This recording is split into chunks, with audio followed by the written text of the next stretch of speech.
Okay. My name is Ramirez. Frog Bear. I'm Rami. Now, back to all of this weird shit that I'm talking about. Now, essentially, what I've discovered, because largely by in part, I was somewhat influenced by watching this video. Um, because, well, I'm just going to show you the summarization that he does because he's very great at doing that. All of this is the backdrop for the 20th century. And I believe the 20th century can be summed up as the holy wars to control the evolution of evolution. And I say holy wars, and I mean the programming term, where you have people who have opinions about a certain open source project, and they're like, oh, well, I'm going to fork the project to do this. And the other guy says, well, I'm going to fork the project to do this. And you have a holy war, and there's no reason the forking exists anyway, but people just fucking do it. And that's pretty prominent in Linux. So, right at the beginning of the century, there was already an effort to try to exert control over these systems. And it isn't just the 20th century, because he also describes at the very beginning of this video, which I, again, highly suggest watching. I did forget to put it in the description below, but let's keep playing. But that's what I mean by holy wars. So to control the evolution of evolution, right? So it's kind of recursive, but it's important because evolution itself is this process that's organically going on. So you want to control and iterate this process, which is the evolution of evolution. So just to recap, everything I've been talking about has been treating the evolution of evolution as policy. So we start with Plato, control the breeding of the elites. Middle Ages, where that's the elites say, fine, sounds like a good plan to me, and they do it forever. You have Malthus who says, but we also got to control the breeding of the poor. So I kind of want to explain a little bit here because he does a really good job at the beginning of this presentation explaining all of these various events. With Plato was so crazy that he even wanted to have orgies with the upper echelon of society. And Plato's idea was, if we allow all of these top breeds, all of these top races or these top identifiers, and we mate them with other top elites, they will create better elites. Because Plato's idea was, if he's a good mathematician and we pair him with another good mathematician, what gets created out of that line is, more great minds or this or that. Then that evolved again in the European Middle Ages. Now, with this guy that says control the breeding of the poor, now he is I want to say this because he was the one that discovered the correlation between productivity and labor, right? Back then, nobody figured out that the more people I have, the more labor I have, and the more labor I have, the more profit my territory can generate. And with Darwin basically saying we can transmute species through breeding, which essentially means we can create new alterations of people, ourselves, or this or that through breeding, right? That's why I always bring up the American Eugenics Society, because it was his cousin that largely wanted to do the same thing with taking the top people from America and mating them with other top families to create this super breed or whatever. Darwin says, hey, we can make new species through breeding. That's cool. And then you have Galton who says, we're going to systematically control the breeding in the name of public health. So this is the intellectual foundation behind mass applied eugenics, right? Right. So, these were the dudes that laid the foundation for this philosophy, for these ideas. Very important to consider that in mind. That's an intellectual line that I agree with. But now that we're here, who controls the breeding? Who's it going to be? Which philosopher king is it going to be? Well, Margaret Sanger thought that all women should control the breeding programs. Adolphin Hortler, whose name I can't say, thought the state should control all the breeding programs. Henry Ford thought the oligarchs should control it. This guy you've never heard of either, Lysenko. Lysenko is the reason why Russia's genetics program are in a complete disarray. They still haven't recovered from his idiocy. He thought the people should control all breeding programs. Then you have hippies just running around saying, fuck this, hit the brakes, get nature have a shot. We've had a variety of different, right? It's a repeated pattern. There's obviously a vested interest in this. which is why I started wanting to catalog everything on a timeline, which is what led me to look into the Jamaica studies, which is also what made me look into. I wanted primary sources, right? I'm at a point now where I'm like, okay, I need to start searching for primary sources. And then if I find a source, I need to look at the footnote. Where does that footnote lead me? Right, going through all of these motions of starting the process, for me at least, to catalog my timeline out and see what are the various people that are the actors or influencers of these events and of these movements that are occurring. Because you'd be surprised, one of the initial documents that I showed in the last video, that document details out that one of the biggest proponents to them figuring out all of this was labor strikes. They were tired of having their workers unionize against them and strike against them. So they wanted to, how do I say, they wanted to essentially do away with that undesirable behavior that these people exhibited. And one of their ways of solving that was through genetics programs. And at least at that time period, they were also correlating crime rates, certain unwanted behaviors amongst certain undesirable Europeans. They wanted to see what were the inhibitors or the causes of these sort of behavior patterns within these societies. Essentially, you had businessmen who cared only about the bottom dollar, and the way they concluded that was the way that they were taught, the way that they were raised, right? These are families of prominence who have largely been the most educated out of, I would say, the whole world, because they practically groom their kids from the very beginning. So, with that in mind, I started advancing my timeline through that process, which is why I discovered the ERO office, and then the ERO office establishing the SEE, which is selective something, basically programs to trying to figure out breeding tactics. And all of their philosophy was based on racehorses and trying to get good stock in order to create good racehorses, because they were largely influenced by Mendel, which in this video he describes. So let's keep playing. Shot at this. It did good enough. It should, keep going. Then you have Craig Ventnor, who is, you never want to be against this guy in a fight. This guy will wreck your life. He says the market should be in control of the breeding programs. Then you have Josiah, last name always escaped me, Zahner, I think it is. He says the individual should at least have a stake in all of these breeding programs if they're all over the place. And then, of course, everybody's favorite deep state black ops spook, who certainly didn't kill himself. He thought that him and his clan should control the breeding programs, and he funded the hell out of that stuff. And one day, all that's going to come to the forefront. But he was big on this stuff too. He was super big on this stuff.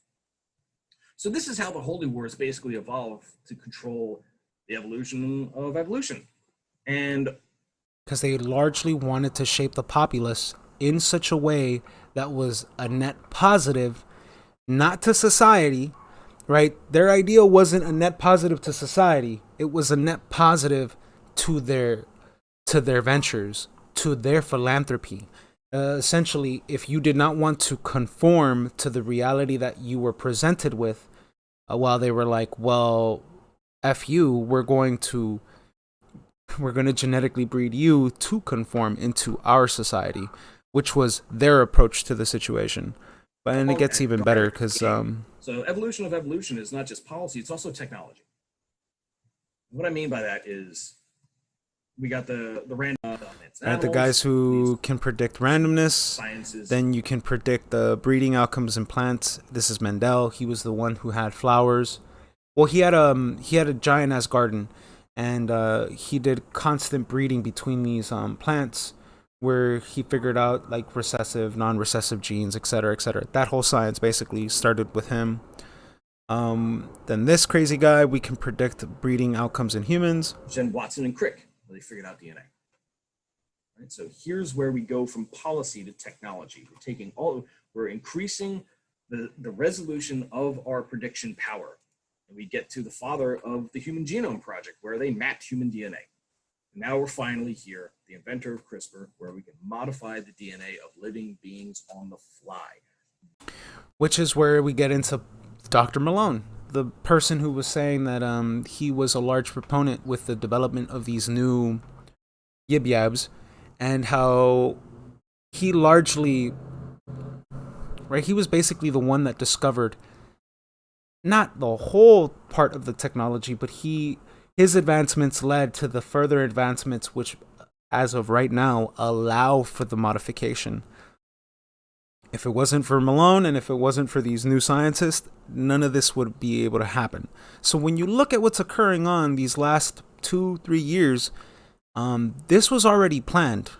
This was already planned from the very beginning, which is why I find it very interesting now thinking of that 12-year timeline, and considering that they don't have the infrastructure for a digitization, a digital future, right, where you can scan your palm and they know everything about you.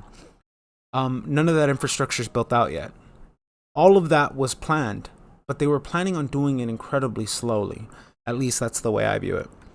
But very interesting how I've I've essentially found myself in this scenario where I haven't seen anybody else connect the dots between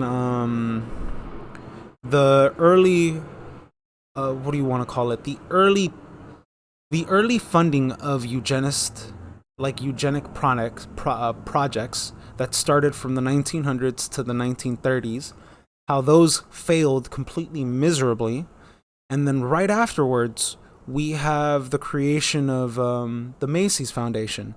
And with the Macy's Foundation, you essentially have this very unique conference where all of the best minds are invited from around the world in order to sit down and have a conversation with one another. And if you look at the further topics that occur at the Macy's Foundation, I would bet really good money that that intellectual discussion was the initial product, or at least the initial phase that led into the original MK Ultra programs. Because that same individual who I've shown before, Senor Stanford Beer, he also details out in some of these conferences, which I think is still, this is part 2. It was the other one that I showed, where it's the history of cybernetics, where he describes that there was even a period of time where once World War II was over, and after that whole altercation, they absorbed Nazi scientists.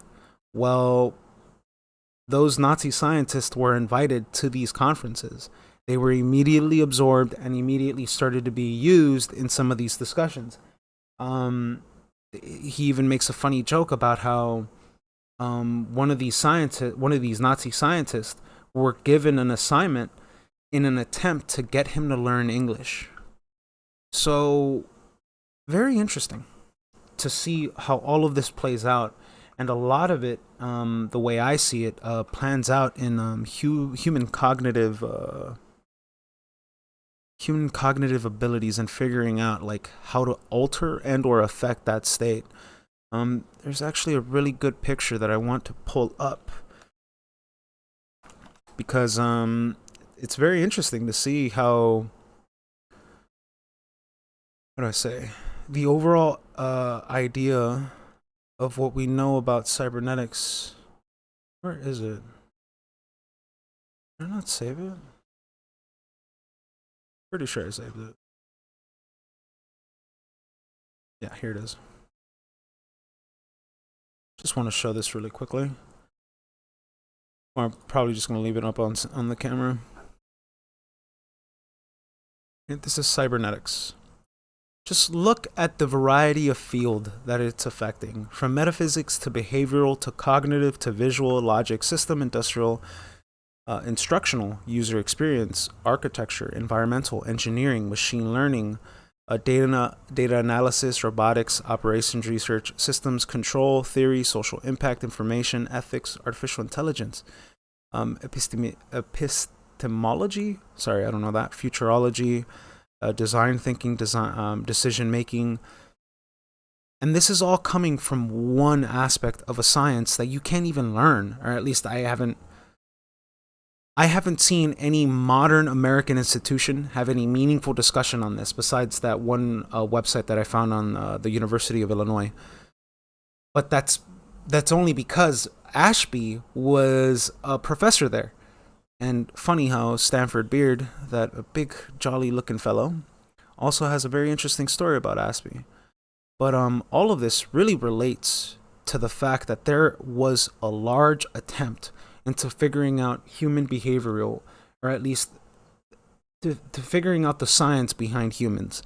And to show you the extent, right? Because all of these individuals are now dead.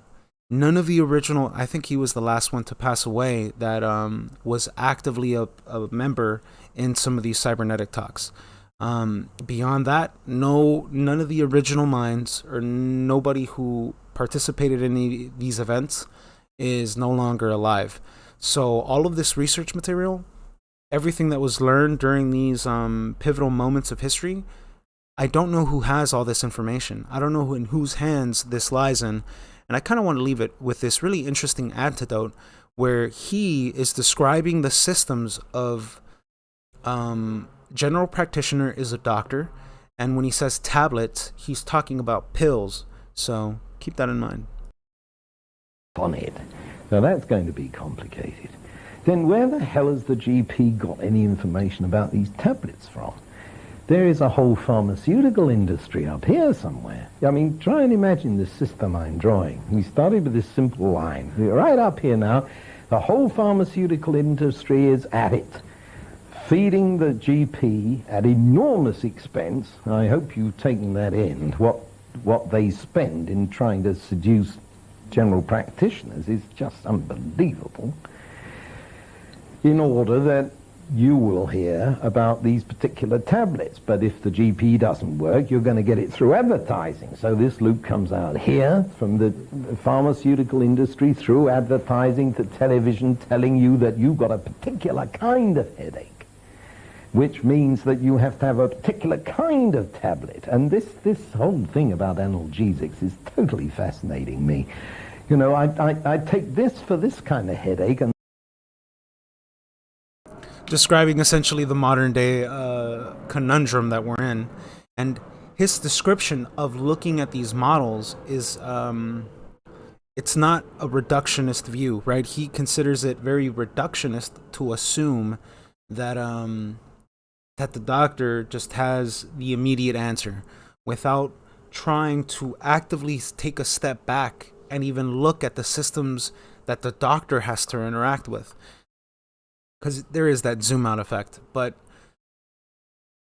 very interesting to learn about all this, and to view it in a historical context. And I largely like doing this because I am trying to stress hard, not just on whites, not just on blacks, not just on Latinos, not just on Asians, but everybody needs to wake the fuck up and realize that this science has largely figured out human population, how we interact with each other, how we use language with one another. This was a large effort made by institutions, not even institutions, foundations, people who offered money as an incentive to these scientists in order to propagate and push forward particular sciences that only really had a net positive towards one group of people. It's a repeated thing over and over and over again. So I really want to stress out this sort of information because we're currently living through a divide and conquer moment where they're trying to separate all of us to make sure that we don't understand that, by and large, we're being manipulated to such a very intricate system that we interact with.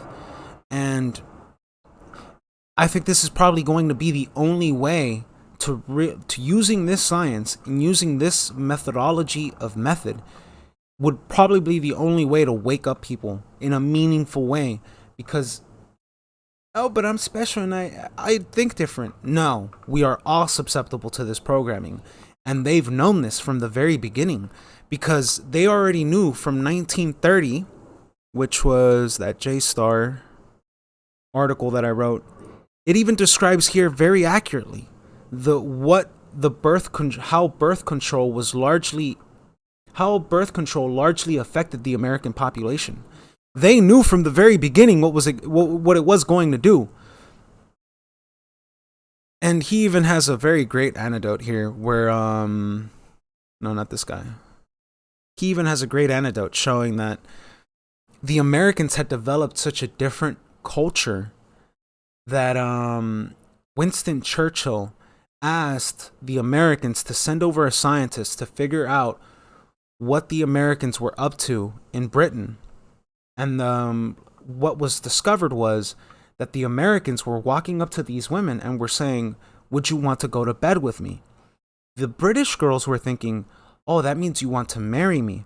But in reality, that's not what it meant. The Americans developed a culture with birth control where it allowed women to just sleep with these men because it was a compliment. The American culture perceived that as, "Oh, you want me to go to bed with you? That's a compliment because you think I'm pretty, right?" But in reality, that culture was only really allowed during that time period because of the effects of birth control and how that largely affected this new generation of young men. Because it largely reflects what we're going through now. Very interesting how all of this ties together and how all of this, again, I really want to stress, we've been figured out. You've been figured out. They've known this shit forever. I will do my best to include all of these links to these videos in the description below. But yeah, my name is Ramirez. I'm going to keep doing research on this because fascinating, absolutely fascinating, especially for me because I love psychology. I love looking at life through the lens of understanding the whole picture, which is why we don't understand Gestalt psychology. But yet, somehow, this Macy's conference knew about it and got all of the best minds in the world in order to discuss these topics that if you look at the Macy's conference, you'd figure out that they know everything about us. From language symbols, neurosis, information as semantic, decision theory, feed forward, small group dynamics and group communications, the applicability of game theory to psychic motivations, the type of language needed to analyze language, mere behavior versus true communication, is psychiatry scientific, can a mental event that create a memory ever be unconscious?